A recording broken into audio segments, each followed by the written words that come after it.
ஒரு டாக்டர் இருக்காருன்னா நாம் எப்போ அவரை பற்றி யோசிப்போம்? இப்போ நமக்கு ஏதாவது உடம்பு சரியில்லை அப்படின்னா அவரை யோசிப்போம், அவர் ஞாபகம் வரும். அது மாதிரி நமக்கு ஏதாவது ஒரு பிரச்சனை அப்படின்னா ஒரு வக்கீலை தேடிப்போம், அவர் ஞாபகத்துக்கு வருவார். இது மனித இயல்பு. அந்தந்த பிரச்சனை வரும்போது நம்ம அவங்கவுங்கள தேடி போவோம். ஆனால் ஆன் அ டெய்லி பேசிஸ் நம்ம சும்மா சாப்பிடும் போது கூட நம்மளை அறியாமல் ஒருத்தவங்களை பற்றி நினைப்போம், நம்மளை அறியாமல் அவங்களுக்கு நாம் நன்றி சொல்லுவோம். அந்த மதிப்பிற்குரிய அந்த மனிதர்கள் வேற யாரும் இல்லை, விவசாயி விவசாயி விவசாயி.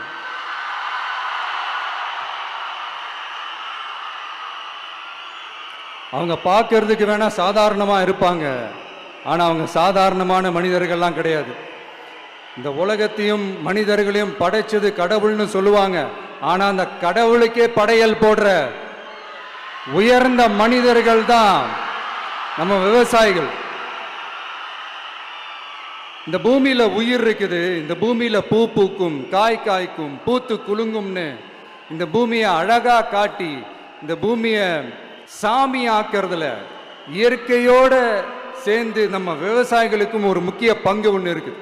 அதனால நான் ஏதோ ஓவரா ஏதோ சொல்றேன்னு நினைக்காதீங்க.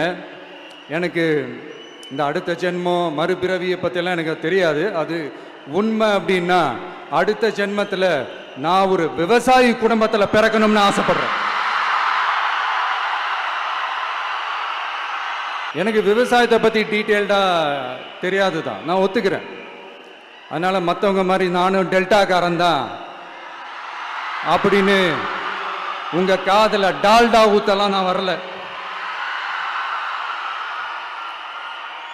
எனக்கு விவசாயத்தை பற்றி டீட்டெயில்டாக தெரியலனா கூட அவங்க படுற கஷ்டங்களை பற்றி எனக்கு நல்லாவே தெரியும். நம்மளுடைய முதல் அரசியல் பயணம் தொடங்கினதே அந்த பரந்தூர் விஷயத்தை கையில் எடுத்து தான். அதனால நம்மளுடைய இந்த ஆட்சி அமைஞ்சதும் தீர்க்க வேண்டிய முக்கியமான பிரச்சனைகள்ல நம்மளுடைய விவசாய பிரச்சனைகளும் ஒன்று. முதல்வர் அவர்களுக்கு இந்த மாதிரி நீங்கள் அது செஞ்சிட்டேன் இது செஞ்சிட்டேன் அப்படின்னு நிறையா பெருமையாக சொல்லிக்கிறீங்களே, ஒரு அடிப்படை ஒரு பிரச்சனையை பற்றி ஒன்று பேசுவோமா? கொஞ்ச நாளைக்கு முன்னாடி ஐநா சபை ஒரு ரிப்போர்ட் ஒன்று வெளியிட்டிருந்தாங்க. அது கூட தினத்தந்தி நியூஸில் கூட வந்துச்சு. உடனே கூகுள் பண்ணி எதுவும் தேடாதீங்க, உங்கள் ஏஜென்சி வச்சு எதுவும் சர்வே கிருவே எடுக்காதீங்க, எதுக்கு உங்களுக்கு சிரமம். நானே என்னன்னு சொல்கிறேன். தண்ணீர் திவால் அப்படின்ற அந்த தலைப்பில் தண்ணியே இல்லாமல் திவால் ஆக போகுது அப்படின்ற அந்த கட்டுரை படிக்கும் போது உண்மையிலேயே மனசுக்கு ரொம்ப பகீர்னு இருந்தது. இந்தியாவிலேயே அது முக்கியமாக நம்ம தமிழ்நாட்டில் இன்னும் கொஞ்ச காலத்திலேயே தண்ணியே இல்லாமல் திவாலாக போகுதான். அதுக்கு காரணம் நிலத்தடி நீரை பாதுகாக்காம விட்டது தான் காரணமா. மண்ணையும் மணலையும் கொள்ளையடிச்சா பின்ன வேற என்ன நடக்கும்? மலைகளை முழுகினா பின்ன வேற என்ன நடக்கும்? கனிம வளங்களை கொள்ளையடிச்சா பின்ன வேற என்ன நடக்கும்? இந்த மணல் கொள்ளையில ஈடுபட்டவங்களை மேல நீங்க சரியா நடவடிக்கை எடுக்கலன்னு அது போதுமானதாக இல்லை அப்படின்ட்டு சென்னை உயர்நீதிமன்றம் சொன்னிச்சே, மறந்துட்டீங்களா? இந்த மணல் கொள்ளை, கனிம வள கொள்ளை, இதுக்கெல்லாம் காரணம் மணல் மாஃபியா குரூப் தான் மதுரை உயர்நீதிமன்றம் அந்த கிளை சொன்னிச்சு, அதை மறந்துட்டீங்களா? இந்த மணல் மாஃபியா குரூப்புக்கு ஆதரவு அளிக்கிறது யாரு? உங்க திமுக கவர்மெண்ட் தானே. அது இல்லைன்னு சொல்ல முடியுமா? அவங்களோட டீலிங்ல இருக்கிறது யாரு? நீங்க தானே. அது இல்லைன்னு சொல்ல முடியுமா? தண்ணி திவாலாக போகுது, மணல் திவாலாக போகுது, கனிம வளம் திவாலாக போகுது. மொத்தத்தில் உங்க ஆட்சியில தமிழ்நாடு திவாலாக போகுது. கடன் மேல கடன் வாங்கிட்டு உங்க கவர்மெண்ட்டே குப்பராட்சி படுத்துக்குச்சு. உங்ககிட்ட பேசுறதும் ஒண்ணுதான். சரி, அதை விடுங்க.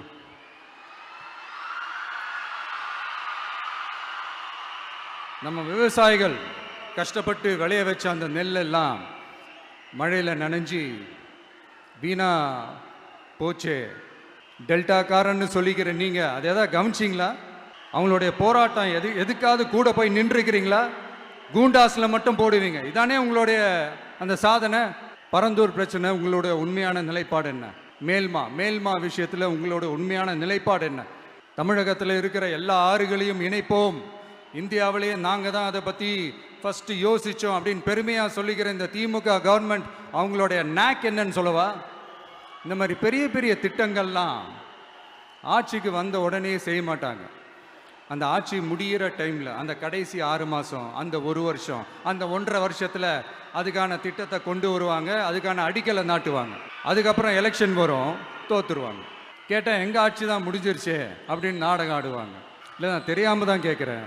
மக்கள் மேலே உங்களுக்கு உண்மையிலே அந்த அக்கறை இருந்துச்சுன்னா ஆட்சிக்கு வந்த உடனே இந்த மாதிரி பெரிய பெரிய திட்டங்கள்லாம் ஸ்டார்ட் பண்ண வேண்டியது தானே.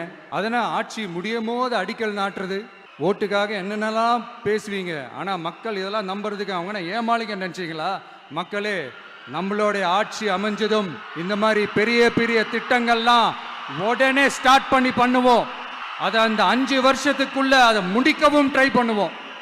ஸோ இப்படிலாம் நம்ம பேசினா காவிரி பிரச்சனையில் உன் கருத்து என்ன, முல்லை பெரியார் பிரச்சனையில் உன் கருத்து என்ன, இப்படிலாம் அதெல்லாம் பற்றி உனக்கு என்ன தெரியுமா அப்படின்னு கேட்க ஆரம்பிச்சிருவாங்க. ஐயா, உலக மகா மேதைகளே, ROV, ரிமோட்லி ஆப்ரேட்டட் வெஹிக்கிள், அதை வச்சு தண்ணிக்குள்ளேயே போய்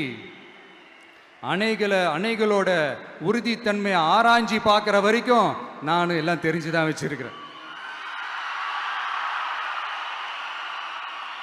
ஒருத்தன் சைலண்டாக இருக்கான், அமைதியாக இருக்கான்னா உடனே அவனுக்கு எதுவுமே தெரியாதுன்னு நினச்சிடாதீங்க.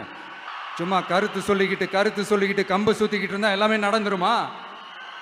நசன் பேசி அதை கேட்டு மக்கள் வெறுத்து போயிட்டாங்க. உருப்படியா ஏதாவது யோசிங்கயான்னு மக்கள் நினைக்கிறத யாருக்கு தெரியுதோ தெரியலையோ, எனக்கு அது நல்லாவே தெரியுது. உரிய இடத்துக்கு போய் சம்பந்தப்பட்டவங்களோட பேசி அதுக்கான சொல்யூஷன் என்னன்னு தெரிஞ்சுக்கிட்டு அதை ப்ராப்பராக எக்ஸிக்யூட் பண்ணணும்.